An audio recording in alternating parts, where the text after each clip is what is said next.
Good morning and welcome to this morning's EMA Exchange Webinar. This morning we have a wonderful panel helping us discuss what a safe or social distancing event might look like.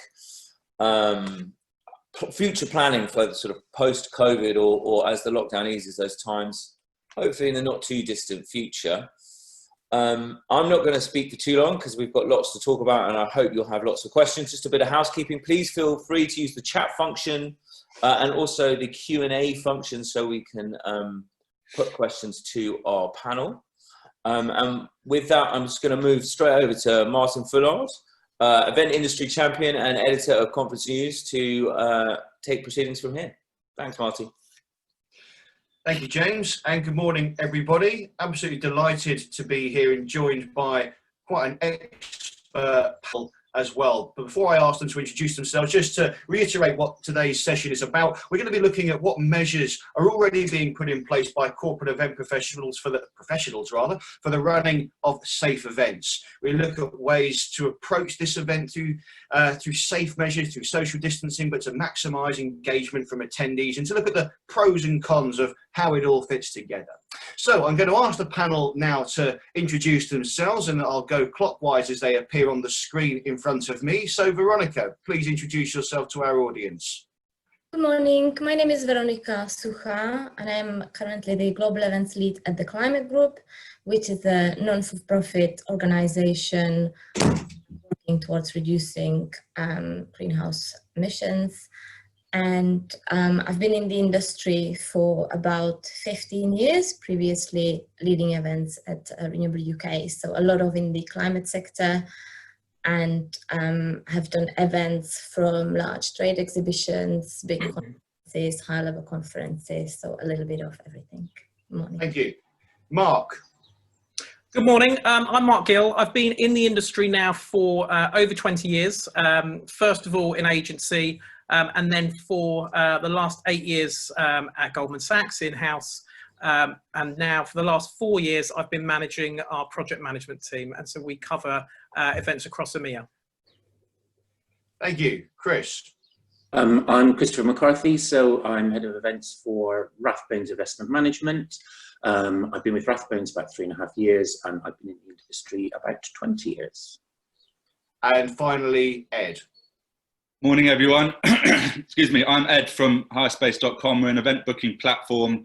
We work with corporates in the UK and beyond through our HireSpace professional product. And I've been working closely with corporates in recent weeks on actively planning meetings and events of a certain scope and size in 2020. So lots of positivity and active planning around holding events safely in the coming months. So really glad to be here. Great stuff. Now, before we commence, we've got a bit of intel and insight for everybody. You may have heard in the news that the government has set up 5 task forces to overlook various sectors in preparation for getting them ready for when the economy reopens, which could be as early as the 4th of July as far as the hospitality sector is concerned, of which events are intrinsically linked. Now, the Events Industry Board will be contributing to the Visitor Economy Group, which is a subsector of one of those 5 task forces. The outcome of that work will be some manner of guidelines which will be pertinent to events. So what we're talking about today, don't forget, is all based on where we are now. Official guidance from the government about what procedures and protocols must be in place with regard to social distancing for events will be forthcoming. And that could be with us as early as 2 weeks' time. So we'll bear that in mind. But I'm going to ask a question now to Christopher, Mark and Veronica. And Christopher, I'd like to start with you. What's the kind of attitude towards events in your company right now? Is there any discussion as to when or how they might run again, or when they would like that to be the case? Is there any indication that all events will be digital for the foreseeable future? Well, we're very much, as I said, we're going to be driven by what the government says. We're looking at our events over the next 6 months, and we're looking at what can go from live to digital. With us, when we do think about going back to live, it'll be very much about, does this event need to happen, rather than would we like it to happen? So for instance, a majority of my events are private client related. Those private client events are all about strengthening the relationship between the investment manager and the private client. Do those events need to go ahead? It could be very different if it was a conference where an internal message needed to go out to everybody at the same time. So yeah, so we're very, very much led on, does this event need to actually happen? And if so, how will that happen? Mark, could I ask you to throw your hat in the ring there?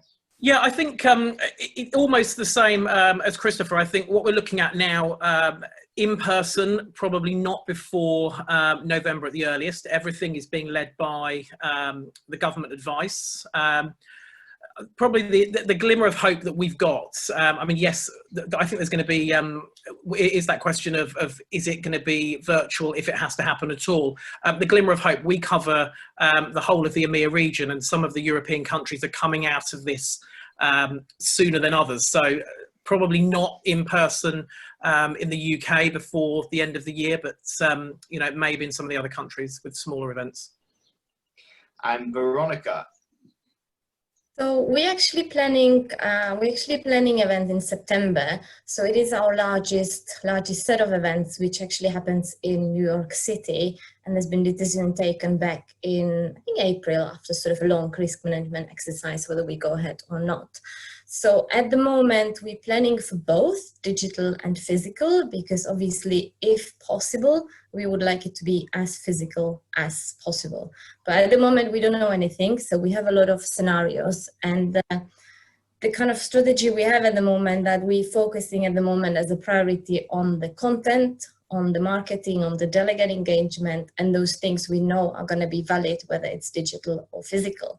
And then when it comes to more guidelines, more announcement, then in terms of the delivery, then will be driven by whatever the situation and the guidelines is, and to kind of what extent that the physical might look like or exist in that place.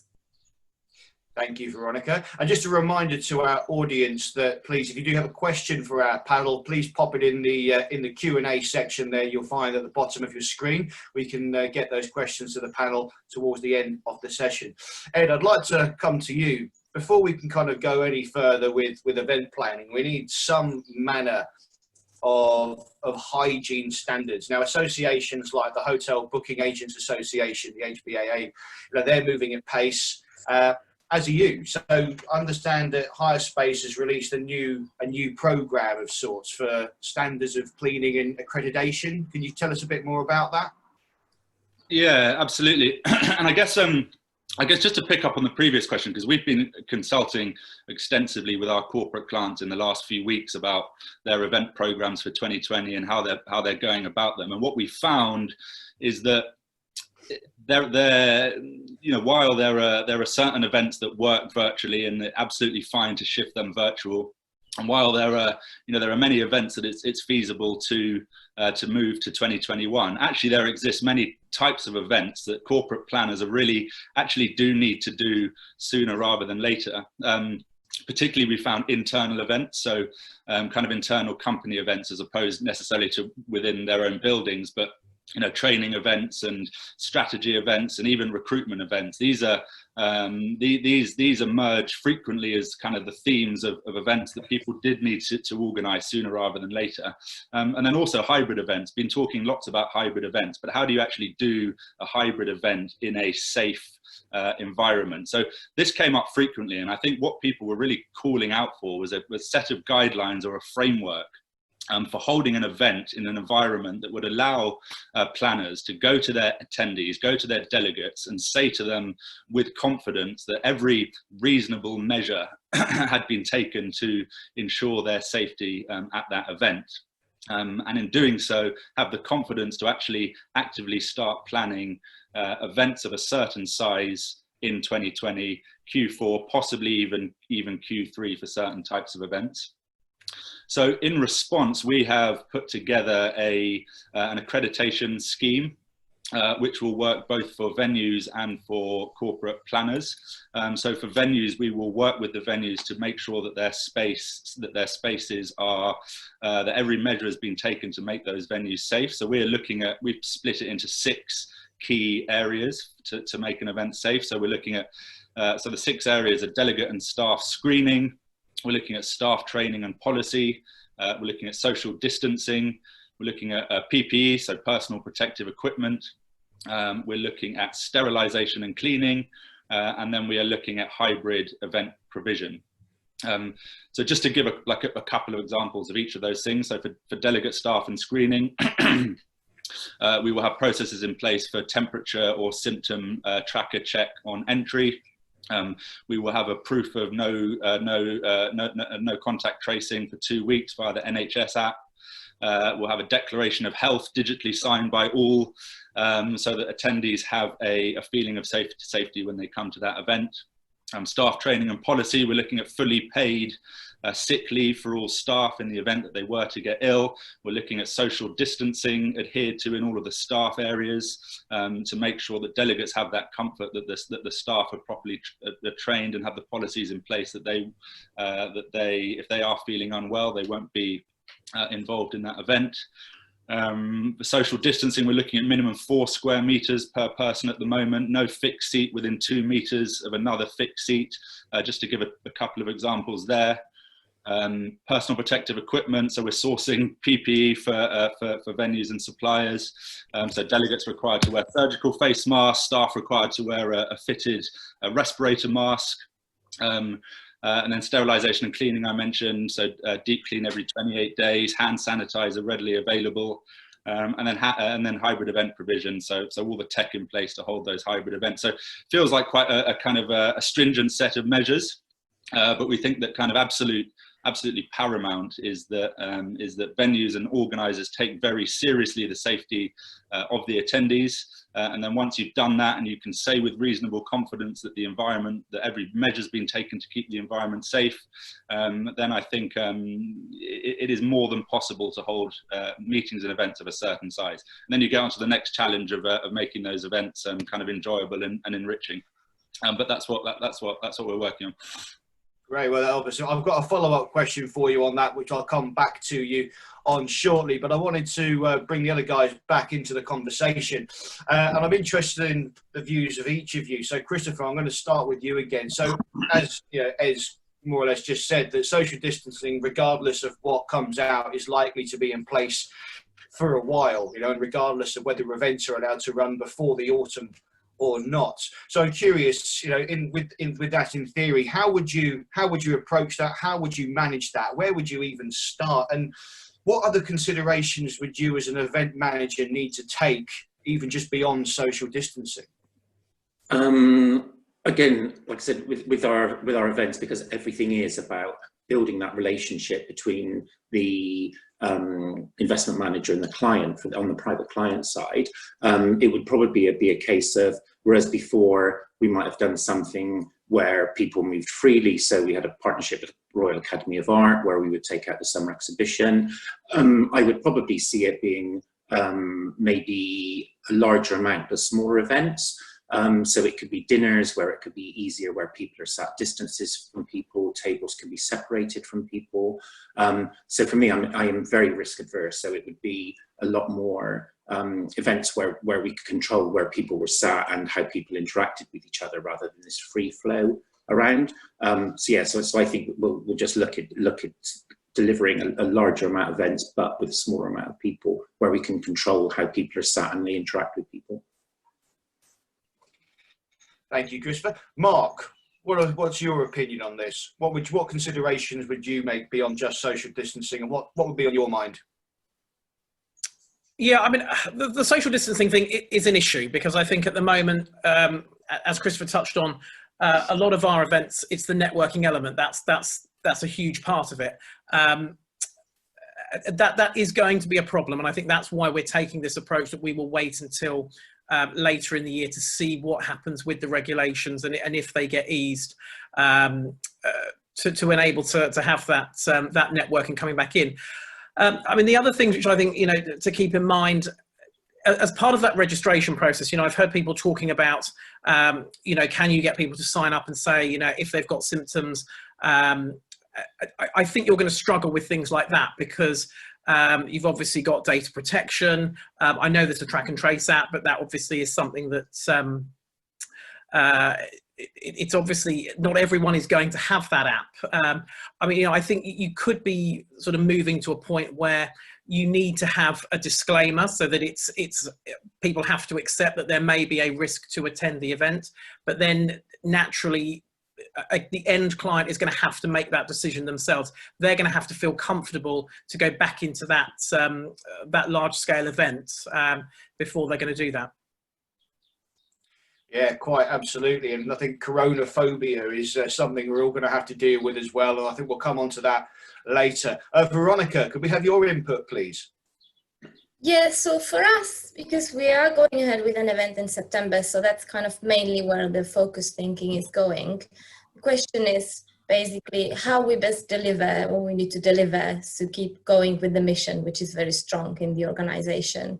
So again, depending on what's going to be happening, but thinking different scenarios, because the social distancing might take different versions. So there could be an option that maybe we only allowed to have speakers, and then we hopefully will be able to use one of our venues, and that way sort of bring even physicality to people who will be watching online, for example, but at least have the panel on the stage and have the interaction, which is different when people are together than when they all kind of Zoom from different places.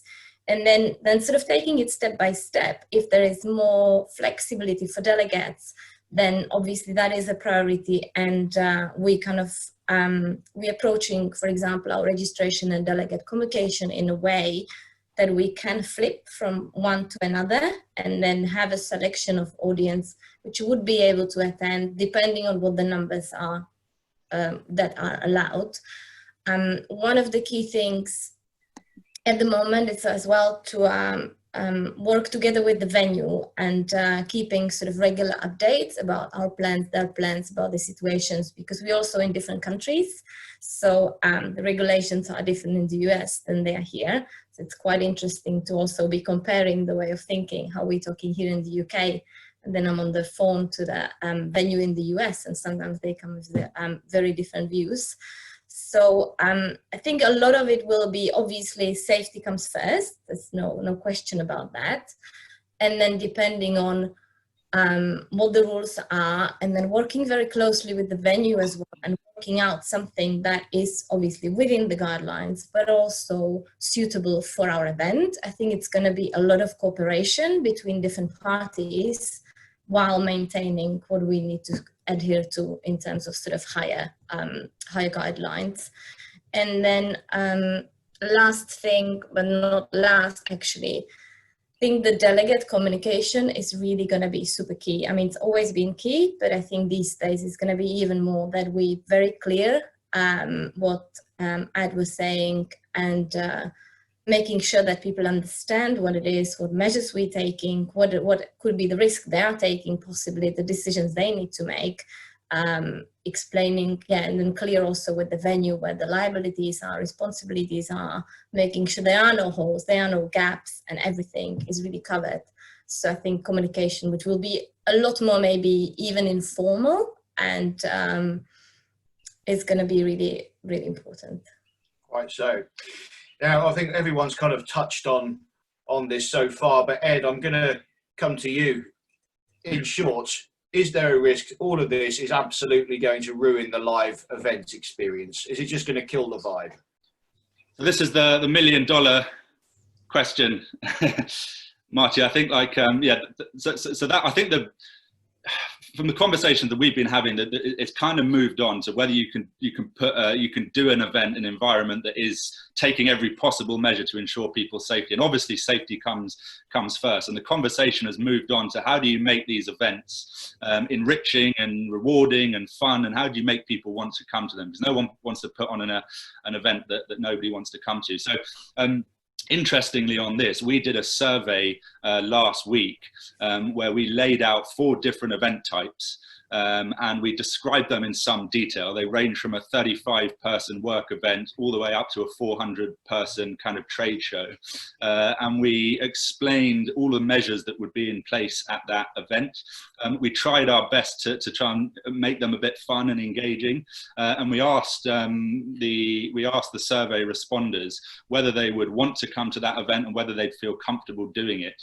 And interestingly, the results, I think, are quite kind of positive for all of us. So I think we've had about 200 responses so far, and so far only 21% of people said that they wouldn't feel comfortable or wouldn't want to come to these events. About 25% said they weren't sure, and 55% said that they would come to these events. So I think that's quite positive, and it shows that you can, if you think carefully enough about it and think about all the various ways in which people might interact and how they might get something from that event, you can put together something that will appeal to people. Interestingly, we also asked people if they were requested by their work to come to that event, would they go? And it was overwhelming. 94% said that yes, they would come. That they would come if they were requested by work. So I think actually slightly more positive signs from potential delegates and attendees than you might think at this point. But I would say that, yeah, absolutely, this is the next big kind of challenge for people in events positions is how do you make these engaging? And we're events professionals. We're a creative group of people, and it's on us to come up with concepts that are going to appeal to people within the safe frameworks and are going to make people want to come. We've set up a consultation process of corporate planners for the Safer Events program, where we've got a Telegram group and we meet regularly on Zoom and we brainstorm these ideas and we talk about the ways that we're going to get people interested and engaged. It's really great because it's kind of full of ideas and people kind of working it out together.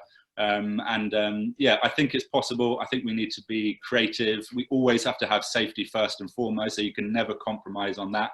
But I think it is possible to create a format that even within these frameworks, people want to come to and they get something from. Right, so we've got some questions coming in from the audience, so we're going to get to those in a few minutes' time. I'm just curious about this concept of coronaphobia, and I think I'm going to come back to Christopher, Mark and Veronica. Travel restrictions are going to be a key factor here when we're talking about people, coming in from other countries. We're hearing a lot about air bridges and ways to bypass the quarantine plans. And are there separate, forgive me, I'll get my words out. Are there separate considerations you have to make for delegates wishing to travel to events even months down the line, considering that most things will be relatively localized? Christopher, could I start with you? Yeah, sure. So most of my events are private client events, and most of our general population that come along to these events will live in central London. For us, it's very much a travel thing about how people get there. I mean, everybody uses tubes, buses, etc. They're talking about tubes running at capacities of only 15%. So for us, it will be, even though it's not people flying in, it will be very much people thinking about do they get public transport? If they don't get public transport, what those options and alternatives going to be? So I think the travel will have a huge effect on it, even locally and then globally. Thank you, Mark.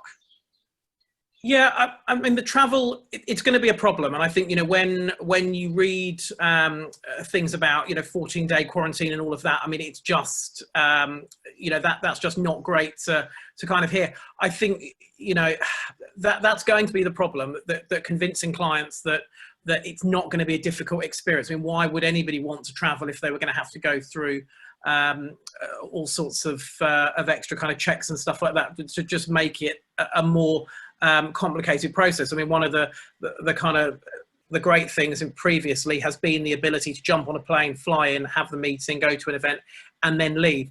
I think people are going to have to be creative, particularly if it's a European event. You're bringing a European audience. Can you host the event in London, and then can you relay to European cities and gather clients in those European cities? It's something that we're in the quite fortunate position that we've got offices in other capital cities. I know that's not going to work for everybody, but I think it's about creative thinking, because as soon as it starts to become complicated for the attendee, they're going to say no. That's where you're always going to have to back it all up with the ability to watch by webinar as well. Yeah, that's the thing, isn't it? You can have the safest event in the world, but then you can track this thing from maybe just touching the door handle on your taxi or something. So, yeah, you've got to reassure the delegate as best as you can, but you're also relying on perhaps common sense and their own personal hygiene to a degree as well, I guess. Veronica, could we have your view, please? Yeah, I agree completely with everyone that it's probably safe to say that the travel is going to be somewhat limited, and nobody really knows at the moment to what kind of direction or extent. So it's hard to say who will be travel where and so on. But what kind of, I mean, actually talking from a climate organization's point of view, it's been actually something we've been trying to do for all these years, and figure out how we can limit this travel and how we can still give the experience without having everyone flying and have all these big carbon emissions. So it kind of plays in the role, and in terms of like a longer sustainability, if I don't really count events right now, it is a good thing after all. The travel travel will be somehow limited. For us, we're thinking it could be at the moment as an opportunity where seeing how we can maybe host smaller groups, and I think Christopher, one of you guys said that as well, that maybe previously we worked with India quite a lot, so previously we'd had a lot of people traveling from India. So for example, hosting which will be a roundtable or smaller event in New York where people fly in, that could maybe, if it's possible to do physical, it can be sort of physically held in India or wherever most of the attendees will be based, if it's a small thing, while still being under the umbrella of the event, which has the location somewhere else. So kind of thinking how we find the right balance between what needs to be global, what can be local, and how to work it out together. Yeah, I think it's a great opportunity actually in there, and keeping the flexibility and yeah, creativity really comes, and finding new solutions within situations, and never really thinking this is it and now this is the way we run it, because it's likely going to change again. Quite so. So Ed, I'm going to come back to you. Everyone's been sitting in the conference hall all day, 2 meters apart from their next nearest colleague, and now it's time to hit the bar and do some serious business in the networking area. But I think this is the thing that, I think we agree that it's not so easy to replicate that online, but how could you kind of manage that networking environment safely? Yeah, I mean, that's a really good question. Networking, I think, is definitely going to be more difficult. I think there's no doubt about that, and we're going to have to all kind of work it out together. I think technology is going to be key. I think there will be in-event apps that people use in order to network with one another at a safe distance.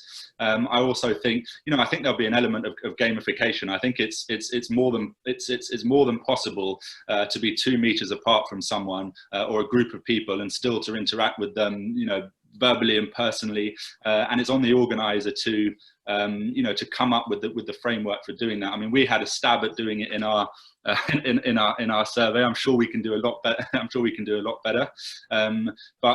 Yeah, I think it will be technology supported.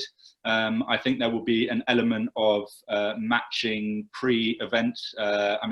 Obviously, that's already a thing, but I think there will be greater emphasis on event attendees becoming acquainted with one another in advance of the event, and then I think events will be technology supported. I think some things will change. I think alcohol is going to be an issue, particularly in the earlier stages. In my mind, that's one of the things that I'm finding quite hard to reconcile. Like, how do you have alcohol at an event like this? Like, perhaps you can't in the early stages. I think people have got to think carefully about food as well. I think that's another challenge. I don't know whether it's I hate the idea of pre-packaged food because I think I think now is a really good opportunity to push the sustainability agenda as well, particularly when things are going more digital and tech. And I hate the idea of pre-packaged food, but we do need to think carefully about how we introduce food and drink to events. But yeah, I think we've got to be creative. We've got to thrash ideas out together of how you get people interacting when they're not in close contact. And I'm certain that there will be apps and in-event technology that will help people to do that. Great stuff. Now, this is my last question before we move to the audience questions, and it's one of budgets. I mean, budgets for events are likely to be cut. And, well, first of all, I want to know if you actually agree or disagree with that notion. And reduced capacity is certainly going to be likely. Travel restrictions are going to be in place. And, of course, then there's going to be the added cost of all these hygiene measures. I mean, would you be willing to absorb some of that cost, or is it all on the venue? I'm curious, really, for your kind of takes on that, Christopher. If I could come back to you. Yes, of course. So working in investment management, our budgets for everything are completely related to the stock market. The stock market goes through a massive crash. Our chief operating officer will come to us and look at decreasing the amount of money we spend in marketing as a whole, of which events are part of. So the fact that economically things have gone down, budgets are going to be looked at very, very closely indeed. I would say it's a case of just educating our stakeholders that a good digital event isn't necessarily going to be much less expensive than a physical event. You might need to be sending out things physically to people to keep them engaged, whether or not that might be wine for wine tasting, or some kind of gift or pack that they'll make them feel more part of that event as well. So I think it's very much about educating and speaking to stakeholders about costs. I think with the fact that costs are going to go up at venues, I think we need to be realistic that some of those costs may be passed on to us. I'm always very, very fair when speaking to venues. I never ever negotiate and try and literally strip out any kind of penny of profit that they might make of things, because I'm realistic about what they do. And I think it's about keeping that good relationship with your regular venues as well, so that in 6 months' time or a year's time, when things do move back and those costs might come back down again, I just think we need to be fair to people. Thank you. Mark?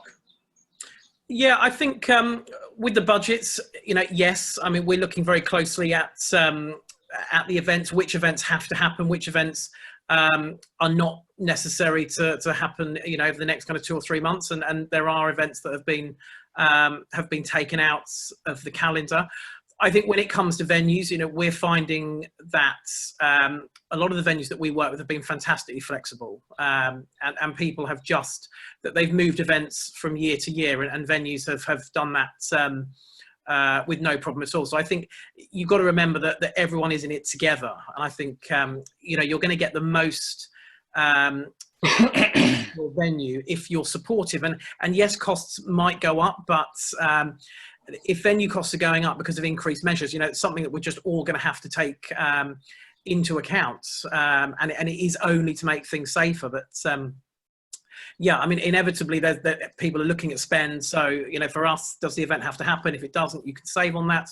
But also, really working with your venue, and like I say, they're being really flexible, and so we want to show the same flexibility back to them. And Veronica, your opinion on that, please.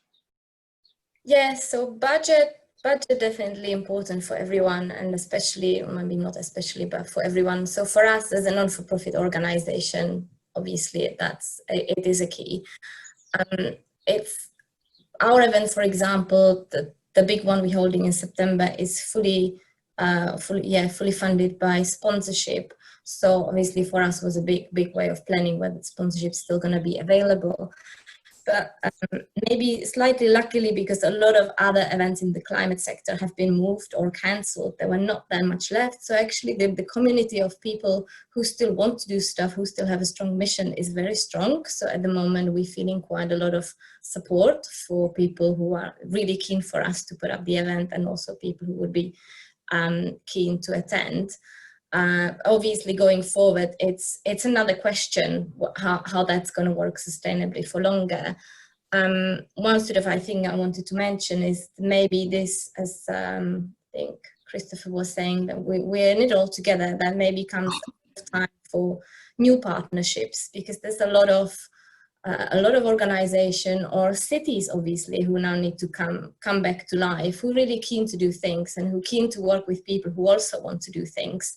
So maybe also producing value without having so much budget involved, and looking at being creative again, how we can all work together and what we can come up with and how we can pull it Great. Okay, I'm now going to jump to the audience questions because we've got quite a few that have come in.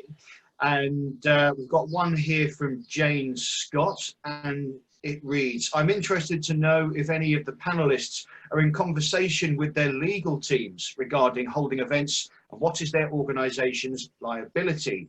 Christopher, could I throw that one at you?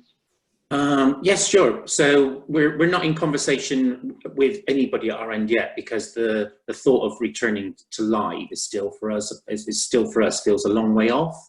It will definitely be something. So I'm part of a group at the moment that's looking at different strands of what things will be like when they return back to live. And interestingly, the contract stroke insurance part is one of those strands. A lot of thinking from people will be about, do people, as we mentioned earlier, will people just sign a disclaimer when they arrive at the event? And obviously it needs more looking into, but that seems to be the thing at the moment, where we'll be asking people to sign a disclaimer on the day that they arrive at the event as well, because obviously one of the things that are going to be an issue that you might log in and register 6 weeks in advance of something, but a lot can happen between those 6 weeks in advance of when you're asking those questions to when you actually arrive on site. So yeah, short answer is we're not in conversation yet, but it is a strand as part of a project that I'm working on. Mark, have you been speaking to your legal team to understand your liabilities? No, not personally, but I think very similar to the answer that Christopher gave. It's something that it's going to be looked at in detail before we get anywhere near hosting our first live event in a venue. So short answer is no. Okay, we've got another question here from an anonymous attendee, which, Veronica, I would like to aim towards you. And it says, handouts and giveaways, will people still want them? Is this an opportunity for a greener future? Should we enforce no handouts and no giveaway from our sponsors and exhibitors and hosts going forward, do you think?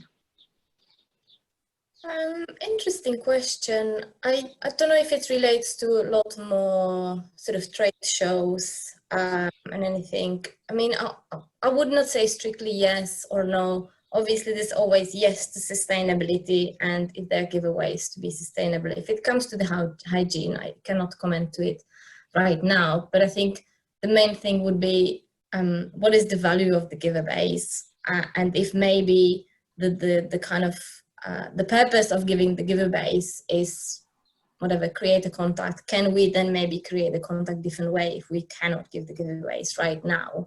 So we're more looking what are we trying to achieve with giving stuff away, and then see how we can do it within the current circumstances. Thank you, Veronica. And my last question is going to go to Ed. It's from Paula Di Brito, and Paula asks, would you mind sharing the survey results with the group in a follow-up? But since we're all here, is there any top line figures you can reveal? Any interesting insights from that survey you carried out? Yeah, so I mentioned some of the figures. I'm really happy to share the survey. We have an infographic with the top line figures in it.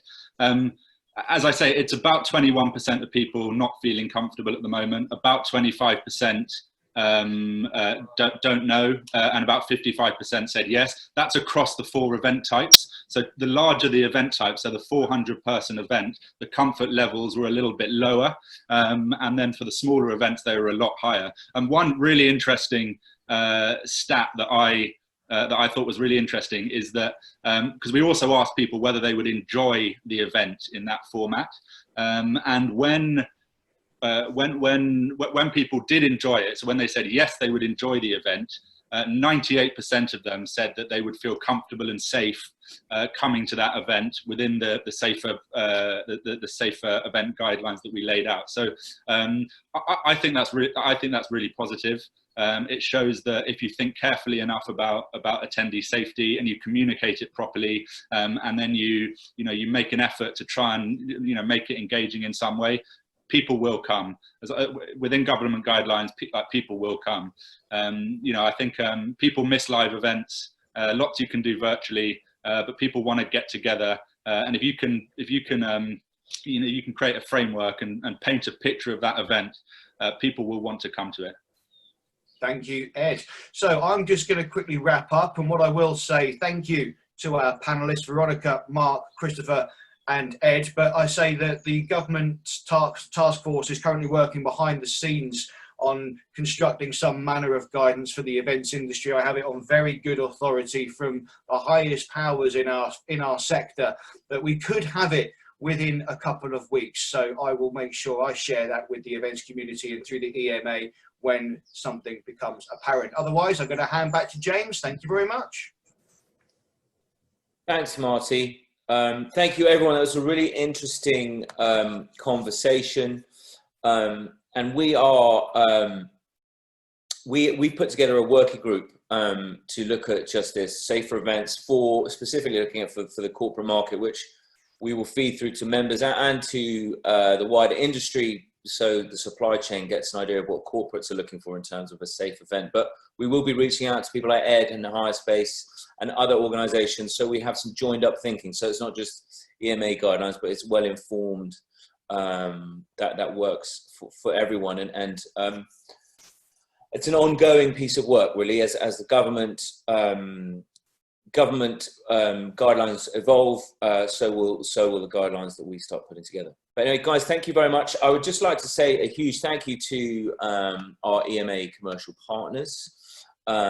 We've got Cvent, International Convex and Conference News, The Meeting Show, Quinty Hotels, Canada Business Events, and GES. That is it from us this week.